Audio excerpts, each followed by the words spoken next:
power institutions to pursue a policy of regime change in Venezuela. Again, I have no inside knowledge about that. I do have inside knowledge, and they've been working on that for years. And there are Americans in Venezuela, fact, because I talked to one of them. As of last year, there are Americans in Venezuela working to overthrow that government. Right. So that's true. But I'm going to give a narrow example here. But the problem fundamentally that I'm describing is fractal across all of this waste, fraud, and abuse we're seeing. What if the State Department and together with its new USAID function puts out basically, a request for proposals to all the different NGOs for how best to capacity build civil society institutions and activists and people who will be willing to, spread pro-democracy media and take to the streets and protest against the police and live dual lives effectively as, working with effectively U.S. spycraft while nominally being Venezuelan citizens, or doing the daring and dangerous deeds of, transporting supplies despite, Venezuelan counterintelligence monitoring them. And what if the strategic analysis or the baseline analysis that comes back from these NGOs is, well, the transgender population in Venezuela. And I know nothing about this in Venezuela, but I'm just using this as an example for everywhere.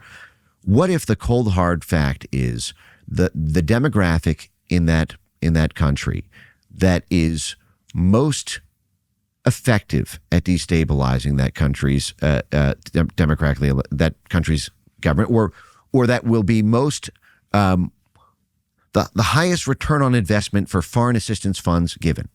What if $2.7 million to a series of 12 different transgender dance festivals, if the analysis reveals that we need 5 million votes, to win this next election that we don't have, and everybody who converts from being heteronormative to transgender effectively goes from being a Maduro person or to a pro-U.S. one, and everyone who normalizes or is or believes that transgender people being oppressed by the government are more likely to vote against the government, you could see a cynical, self-serving, cold, hard, calculated decision for a MAGA State Department to fund transgender dance festivals. And this is important to keep in mind. In Bangladesh, it was the IRI who funded that. It was the Republicans who funded the transgender dance festivals and rap groups. Republicans are not known for loving rap. But it's John McCain. I mean, McCain ran it for years. Right. I mean, they're actually all for that. But Trump is a winner. Trump likes to win. And think of the feather in the cap that it would be for Marco Rubio to be the person who brought democracy to Venezuela. What I'm saying is leave aside the transgender issue. This is going to happen in everywhere. And I think people just don't understand that aid is a dirty deed. With Donald Trump returning to the White House, this country has a unique opportunity, maybe our last opportunity, to save ourselves from the anti-American and anti-human left. But our efforts may be stymied by the deep state. That's what happened to the first Trump term. Permanent Washington stands in the way of all efforts to improve the lives of ordinary Americans. And right now they are scheming to do the same thing to the second Trump administration. They are determined to keep their stranglehold on power, regardless of elections, anti-democratically. That is a fact. So what do you do to fight them? How do you defeat the deep state? Well, one way you can is by supporting the Heritage Foundation, which is in Washington and understands exactly how it works in such a way that they're a threat and they're under attack. You know who's effective because they're the ones under attack. Heritage has a comprehensive plan to dismantle permanent Washington and restore the country to its democratic foundations. It's important. Visit heritage.org/Tucker to learn more and to support this critical effort. And when you make a gift today, you get a free pocket constitution to make certain that you are equipped with the founding principles on your person at all times. It's amazing to read it. Again, that's heritage.org/Tucker. I agree with that. I think I have a macro problem with this, which is, one, it's not at all clear that like overthrowing Maduro is in America's interest. I think there's like a loud exile community in Florida that wants it. More foreigners who've come here bringing their stupid feuds into our country and using political donations to make the U.S. government settle their scores. It's like, get out of here. This is totally not our problem. Leave us alone. That's how I feel about the Cubans, the Venezuelans, all of whom I like personally, but like these are not our problems. Mm-hmm. And I feel that way about the Gaza thing. It's like, take it to Gaza, okay? Yeah. Not our problem. I think it's as an American, I think it's a fair position to have. But so there's that, like, is this actually in our interest, or are we just being paid to care about this? Yeah. Two, there is a moral quality to it. If you're going to say the United States is better than other countries, then you can't just assassinate people you don't like. You can't just like totally destroy their social fabric.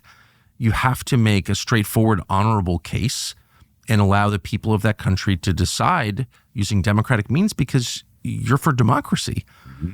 And if you're not for democracy, then don't say you are. And I do think that like there's something so morally corrupting about the means that our foreign policy establishment uses to achieve its goals, that it actually does affect our domestic life.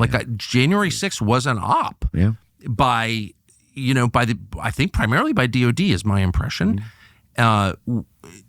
And it like kind of wrecked our country and put all these people in prison. And like, who would even think to do something like that? Well, they've been trained for years doing that sort of thing in faraway nations. That's my view. Right. I totally agree. Does that make sense? Yes. And I'm glad that you're saying that, because that is ultimately, we need to square the circle, which is that, imagine a situation. I think right now, the thing that I'm heartened by more than the technical victories is the national consciousness raising that USAID does infect all of these institutions, and that there is this bleed over between foreign and domestic. When people see that media companies that are writing hit pieces on them are being funded by USAID, when people see that, what I've written about the social media censorship and the USAID primer documents and the USAID CEPS program that formally plotted to get foreign countries to censor, to pass censorship laws to target U.S. tech companies. It's the sort of thing that we would typically, have it run a sort of USAID covert operation to stop another entity from doing, and they're doing it, and so, but from all the way down the line, from the unions to the universities to the for-profit companies to the media to the social media to the terrorist groups to the gain of function and pandemic.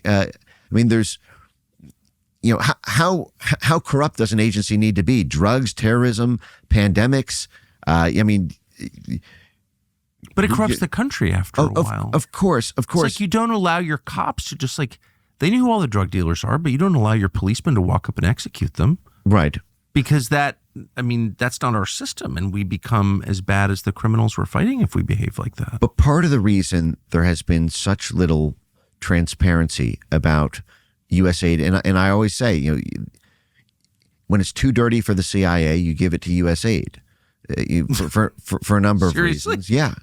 And I think if there really is a sort of USAID files that that we get from this administration, I think this is why I'm saying I think people are going to want to not necessarily put a new heart in this patient when they see how deep it all goes. Just to recap I think you're making a really important point, and I just want to make sure it doesn't get lost in the details.